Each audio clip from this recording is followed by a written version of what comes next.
Saudara-saudara, mari kita berdoa untuk pemberitaan firman Tuhan. Kita berdoa. Ya Tuhan Allah, kami mohon kepadamu, arahkanlah hati dan pikiran kami pada pemberitaan firman saat ini. Dan oleh kekuatan Roh Kudus-Mu biarlah kami dimampukan untuk mengerti kehendak firman-Mu. Dan kekuatan Roh Kudus-Mu memampukan kami melakukannya dalam hidup kami tiap-tiap hari. Berkati setiap hati yang sungguh disiapkan untuk pemberitaan ini. Tolong jauhkan semua penggoda pencobaan, biar dalam damai sejahtera-Mu kami belajar firman Tuhan. Kami rindu pada firman-Mu. Berfirmanlah bagi kami Tuhan. Dalam nama Yesus, firman yang hidup itu kami berdoa. Amin. Saudara-saudara, di kesempatan perayaan Minggu Sengsara yang ketiga ini, 28 Februari 2001. Pembacaan yang ditetapkan oleh Majelis Sinode terambil dari Injil Yohanes pasal 12 ayat 1 sampai ayat yang ke-8 dengan tema mengikuti Yesus rela berkorban. Injil Yohanes pasal 12 ayat 1 sampai ayat yang ke-8. Yesus diurapi di Betania. 6 hari sebelum Paskah, Yesus datang ke Betania, tempat tinggal Lazarus yang dibangkitkan Yesus dari antara orang mati. Di situ diadakan perjamuan untuk dia dan Marta melayani, sedang salah seorang yang turut makan dengan Yesus adalah Lazarus. Maka Maria mengambil setengah kati minyak narwastu murni yang mahal harganya, lalu meminyaki kaki Yesus dan menyekanya dengan rambutnya, dan bawa minyak semerbak di seluruh rumah itu. Tetapi Yudas Iskariot, seorang dari murid-murid Yesus yang akan segera menyerahkan dia, berkata, "Mengapa minyak narwastu ini tidak dijual 300 dinar dan uangnya diberikan kepada orang-orang miskin?" Hal itu dikatakannya bukan karena ia memperhatikan nasib orang-orang miskin, melainkan karena ia adalah seorang pencuri. Ia sering mengambil uang yang disimpan dalam kas yang dipegangnya. Maka kata Yesus, "Biarkanlah dia melakukan hal ini mengingat hari penguburanku. Karena orang-orang miskin selalu ada padamu, tetapi aku tidak akan selalu ada pada kamu." Demikian firman Tuhan. Yang berbahagia adalah setiap orang yang mendengar firman, memelihara dan melakukan dalam hidupnya tiap hari. Hosiana. Hosiana, Hosiana, Hosiana.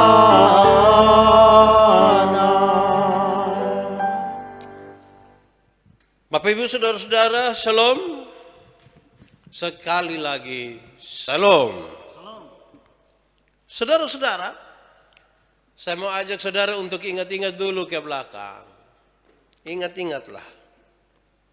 Pernahkah saudara mengeluarkan uang di satu waktu? Saudara keluarkan uang dalam jumlah yang sangat banyak. Pernahkah? Pernahkah saudara merelakan sesuatu yang sangat berharga dari saudara? Saudara relakan kepada orang lain. Pernahkah saudara membuang sesuatu yang mahal harganya? Pernah? Coba ingat-ingat dulu. Saya yakin saudara pasti ingat. Kalau tambah mahal, pasti tambah ingat itu. Lebih dalam lagi, coba ingat kapan itu terjadi, di peristiwa seperti apa. Atau untuk apa saudara melakukan itu, mengeluarkan uang dalam jumlah yang banyak, merelakan barang yang mahal atau membuang sesuatu yang sangat berharga. Untuk apa saudara kalau saudara pernah lakukan itu? Kadang-kadang kalau memang itu kita lakukan saudara, saya ingin mengatakan bahwa kemungkinan besar ada beberapa hal. Yang pertama mungkin karena suka kepepet itu. So tidak tahu mau bikin apa, ini sudah sangat terdesak dengan banyak hal, ya sudah kita relakan. Woi itu ingat sepanjang masa itu, susah lupa itu.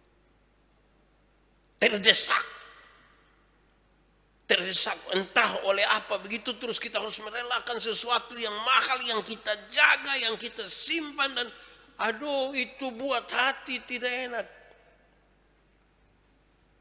Atau mungkin kita berani mengeluarkan uang dalam jumlah yang mahal di satu waktu karena dia akan menjadi modal untuk usaha kita, untuk pengembangan, dan untuk lain-lain.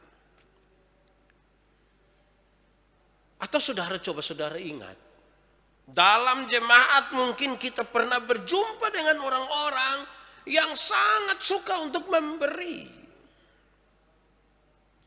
Banyak orang yang suka sekali untuk menjadi berkat. Bahkan kalau dia memberi dengan tidak tanggung-tanggung. Dia berikan sampai kita juga heran-heran ini. Kok ini orang bisa berikan sampai sebegininya ini.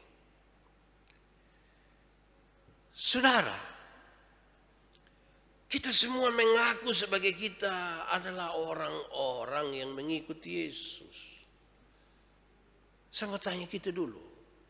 Kita ini sebenarnya ikut Yesus untuk senang atau untuk susah ini? Untuk dapat atau untuk kasih keluar? Saya ulangi.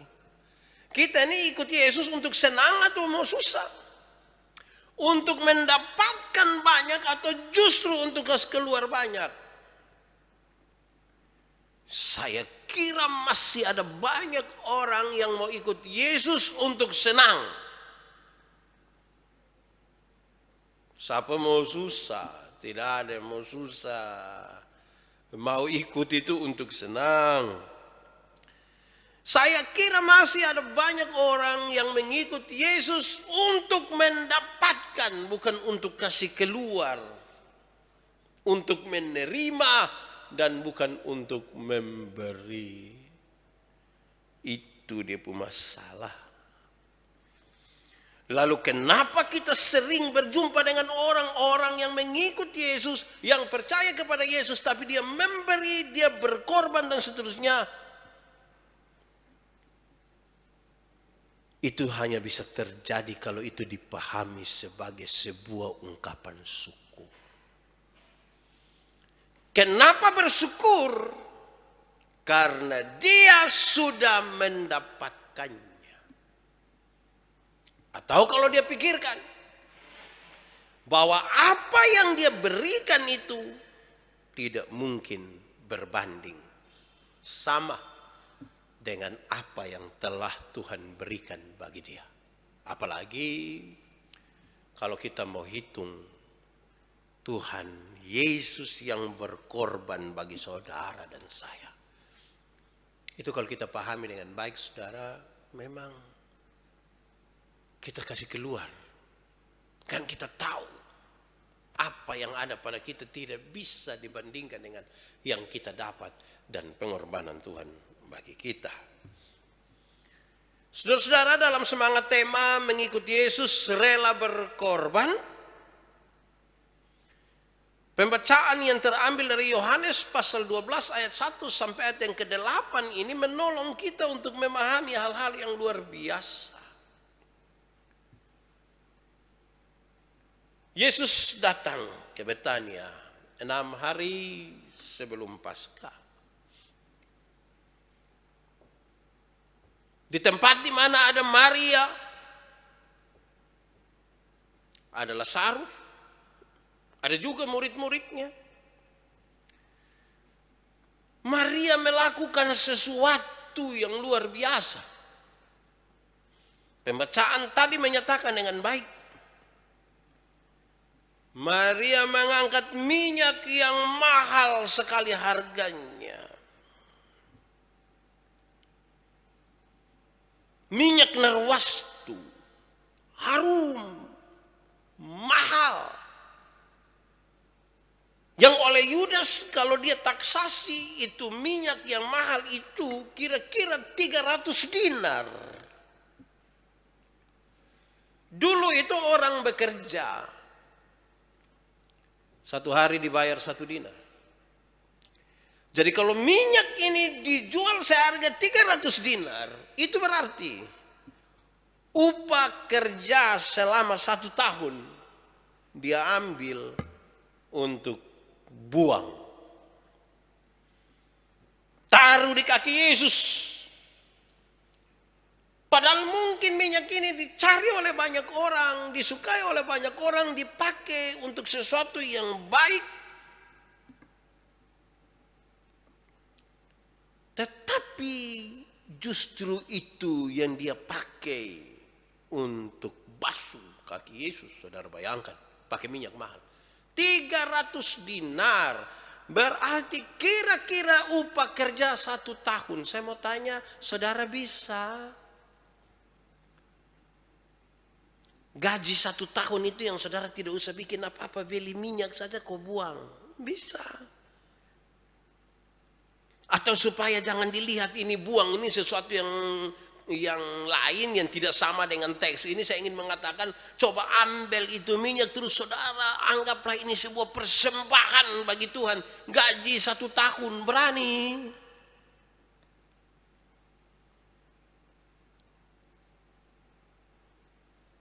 Pendapatan kios saudara 1 tahun.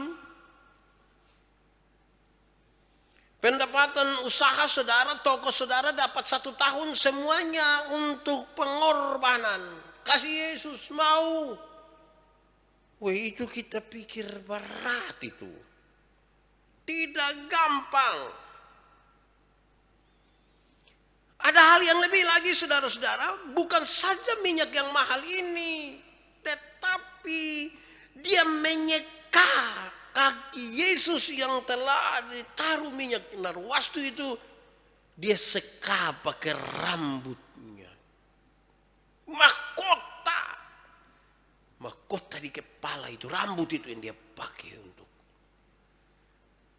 untuk menyekanya. Dan itu sesuatu yang luar biasa. Di hadapan banyak orang, dan dia melakukan itu dengan sangat tulus. Saudara coba bayangkan kalau kita merenungkan hal-hal yang luar biasa di masa minggu-minggu sengsara ini. Tariklah sesuatu makna dari hal yang dilakukan oleh Maria. Dan bertanyalah, mungkinkah ada sesuatu yang berharga seperti ini yang bisa saya buat kepada Yesus. Sebagai seorang pengikut Yesus yang juga rela untuk berkorban. Kenapa hal ini terjadi, saudara? Kenapa hal ini kemudian bisa berlaku dan menjadi sebuah kisah sepanjang masa? Karena ada pengalaman dengan Tuhan Yesus. Pengalaman di mana saudaranya Lazarus itu dibangkitkan. Ada sebuah pengalaman bersama Yesus di mana kehidupan yang sangat mahal diberikan kepada saudaranya. Lazarus sudah mati, tetapi dibangkitkan kembali. Betapa berharganya hidup itu.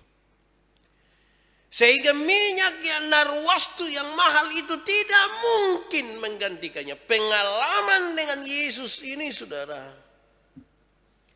yang membuat dia lihat minyak narwastu yang mahal ini tidak bisa dibandingkan. Siapakah yang bisa menjamin kehidupannya aman-aman saja tanpa Tuhan? Tidak ada, saudara. Tidak mungkin kita akan hidup selama-lamanya dan memperjuangkan hidup ini sendiri, itu sebuah kesia-siaan. Dan perjumpaan pengalaman Maria dengan Yesus ini yang membuat dia melakukan hal yang luar biasa ini. Saudara tahu bahwa dalam bahasa lain saya ingin mengatakan bahwa Maria berhasil menemukan keutamaan di dalam Yesus Kristus. Keutamaan di dalam Yesus Kristus inilah yang membuat Maria mengorbankan apa yang ada padanya. Sesuatu yang kita tahu itu diutamakan sekali, itu yang betul-betul menjadi sesuatu yang penting dalam hidup. Itu kita mau kasih keluar berapa saja, tidak ragu-ragu itu. Tapi keutamaan ini bukan seperti sebuah hobi biasa. Ada orang yang terlalu suka sepatu itu, biar makan kosong yang penting dia beli sepatu. Saya tidak bermaksud untuk mengatakan itu. Karena ini kelasnya beda ini. Ada orang itu yang kalau dia suka ame baju satu, dia punya omong semua itu kapan dia beli itu baju dulu. Mau berkorban apapun dulu. Harus berkorban dulu. Baru dia dapat itu. Dia senang itu. Makan kosong juga tidak. Don biasa bilang begini, Pak Pendeta, hidup ini sekali. Separuh bilang begini, kalau suka apa lebih baik beli. Karena belum tentu kita datang lemes ada. Kalau suka apa ambil. Saudara pernah alami atau pernah dengar orang omong begitu kok? Kalau udah beli apa mobil lebih beli sudah. Pernah? Atau sendiri omong, lihat ame apa langsung tanpa rasa. Kenapa? Tanpa rasa rugi, tanpa rasa beban. Kenapa? Karena kita merasa dia utama di dalam hidup. Kita rasa ini yang utama.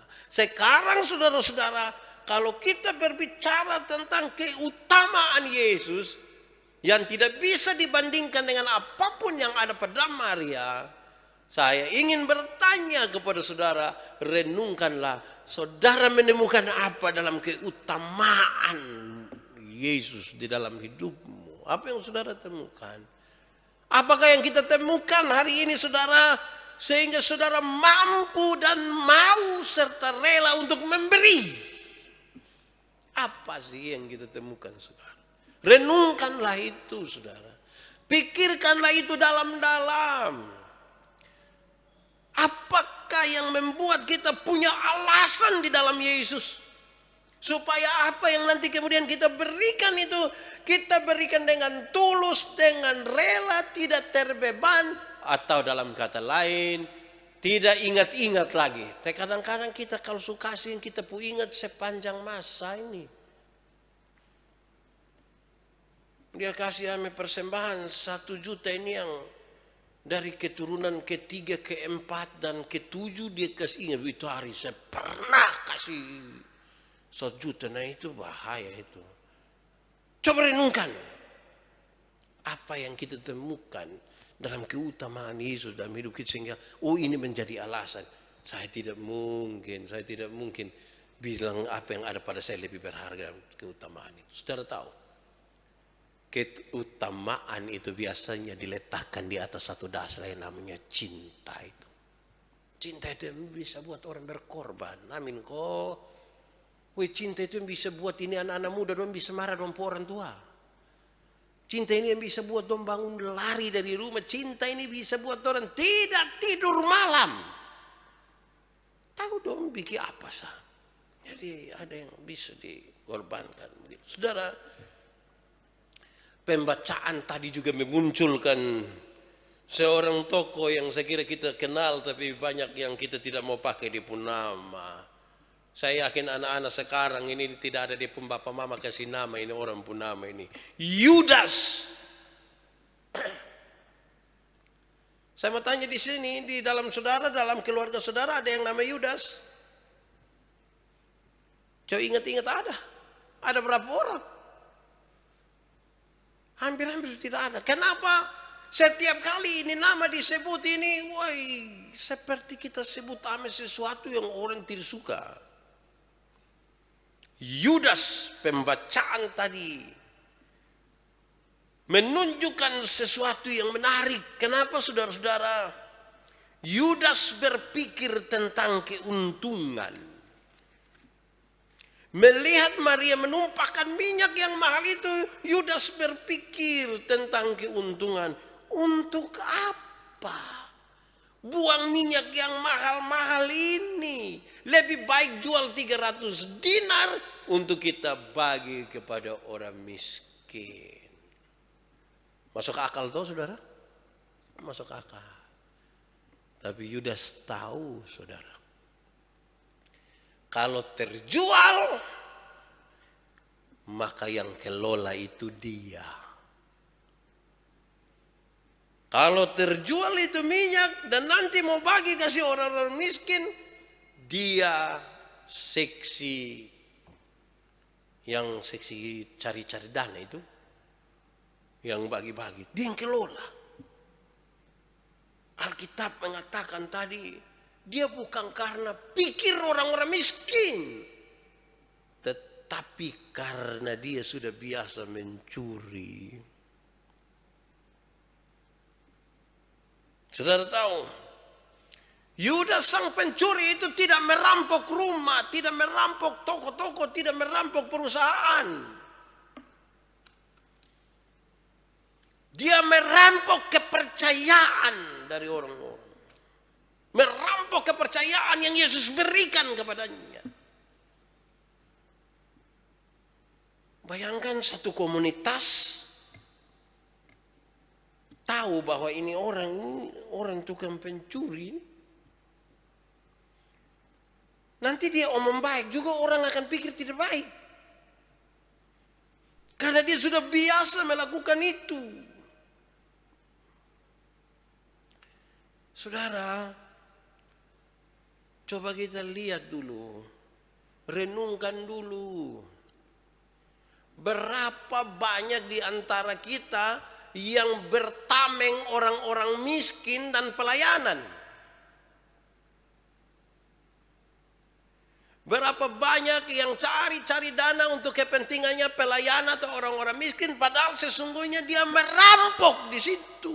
Ada berapa banyak orang? Pernahkah saudara berjumpa dengan pengalaman bahwa itu hanya tameng, orang-orang miskin yang ditaruh di situ sebagai pajangan, dapat sedikit sisanya dia dapat. Orang yang seperti ini bukan pengikut Yesus. Orang seperti ini tidak mungkin rela berkorban. Tidak mungkin. Kau yang dia cari untuk dia, bukan untuk orang lain. Yang dia cium adalah bau keuntungan. Tapi dengan kalimat yang masuk akal sekali. Saya tidak bilang bahwa saudara tidak boleh berusaha untuk dapat uang. Saya tidak ngomong begitu. Tapi motivasi di dalam diri kita sampai menghalalkan segala cara yang sangat masuk akal seolah-olah pelayanan dan lain sebagainya hanya untuk sebuah keuntungan semata. Tipis sekali nah. Karena ini soal di dalam sini ini kita mau urus orang ini segala macam. Hati-hatilah saudara. Kita rindu seperti Maria, tapi perilaku kita seperti Yudas. Hati-hati. Tokoh inti dalam kisah ini saya kira kita sepakat bahwa Yesus. Yesuslah tokoh inti di dalam kisah ini. Saudara tahu Yesus membiarkan. Yesus membiarkan Maria melakukan itu. Yesus tidak sependapat dengan Yudas. Yesus justru sependapat dengan Maria. Biarkanlah Maria melakukan itu. Tapi saya catat saudara, dalam budaya Yahudi pengurapan terkait dengan suasana yang ramai, yang nikmat. Bukan suasana kematian, bukan suasana penguburan. Yang ramai, yang indah, yang pesta, bukan suasana penguburan. Sehingga apa yang Yesus katakan itu pasti mengejutkan orang-orang yang ada di situ. Saya kira bukan Yahudi saja. Kalau ada sesuatu pengurapan begitu, aduh, ini kan pesta itu. Ada banyak orang, ada sukacita. Tetapi itu yang Yesus katakan. Yesus membayangkan kematiannya dalam peristiwa itu. Maria mungkin melakukan itu tanpa sadar. Apa yang Maria lakukan kepada Yesus itu mungkin tidak disadarinya. Tapi nanti setelah Yesus mati baru dia duduk, kok dia rangkai kembali cerita 6 hari sebelum dia mengalami ini. Ternyata dia singgah di rumah kok saya melakukan itu. Coba saudara renungkan, pernah kok tidak ketika satu saat ada orang dekat saudara meninggal, saudara tidak dapat tanda apa-apa. Setelah dia meninggal baru saudara duduk kok pikir-pikir, padahal kemarin itu dia baru datang, kemarin. Tiba-tiba dia telepon saya bilang kita ketemu kok, ternyata itu pertemuan terakhir. Air mata kita sedih, padahal kita tidak tahu. Saudara, saya ingat sekali salah seorang yang sangat kita kasihi. Ketua BP3J Jemaat Agape, Kosun, Bapak Niti Sumarno, meninggal. Saya yakin kita semua yang mengenal beliau pasti sedih. Saya ingat kata-kata terakhir yang dia ucapkan buat saya dan Ibu Pendeta. Itu tanggal 3 Februari. Waktu itu kami telepon, video call untuk berdoa. Di 3 Februari itu Ibu Pendeta ulang tahun. Setelah doa dan ada sedikit percakapan. Percakapan itu dia akhiri dengan Kosun mengucapkan, Ibu Pendeta, happy birthday. Dia katakan kalimat itu dengan air mata. Dan ternyata saudara, itu kalimat terakhir yang diucapkan oleh Kosun buat saya dan ibu. Itu yang saya dengar terakhir.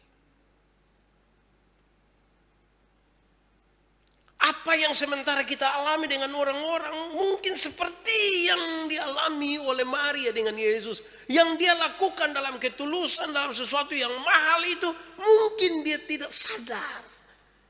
Tetapi ketika Yesus mati, dia merangkai kembali kisah itu.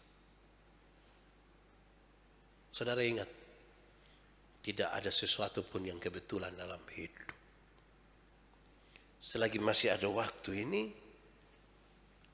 mari lakukan sesuatu yang kemudian ketika yang bersangkutan tidak ada, kita merangkai kembali dengan hati yang penuh kasih, yang indah, yang baik, tanpa penyesalan.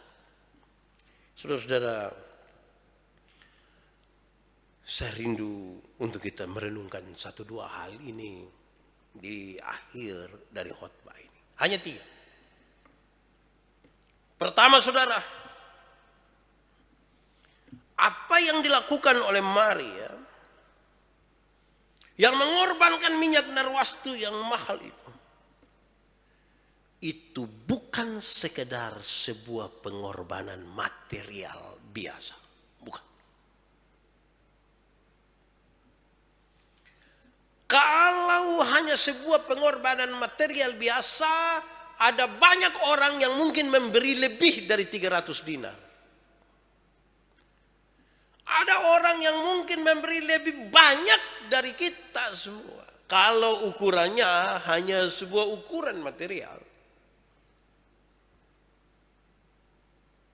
Tetapi apa yang dilakukan oleh Maria ini sekaligus adalah sebuah pengorbanan di mana dia betul-betul merendahkan diri di hadapan Tuhan.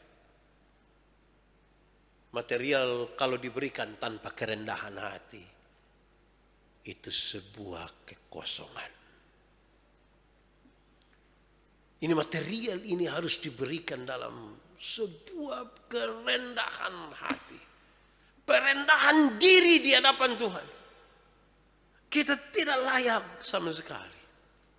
Dan ini Tuhan yang bisa kami lakukan.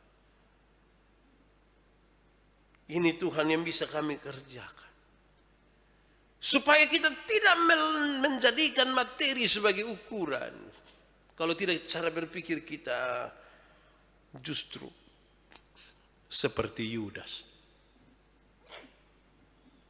Justru seperti Yudas.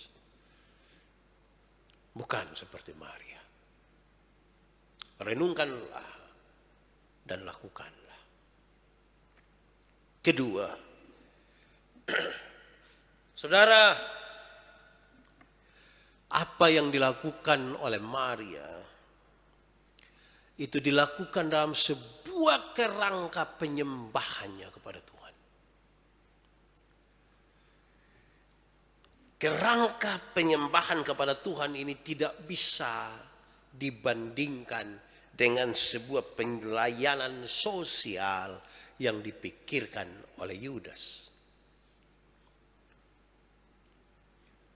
Ada penyembahan, itu bersifat liturgis. Ada pelayanan sosial.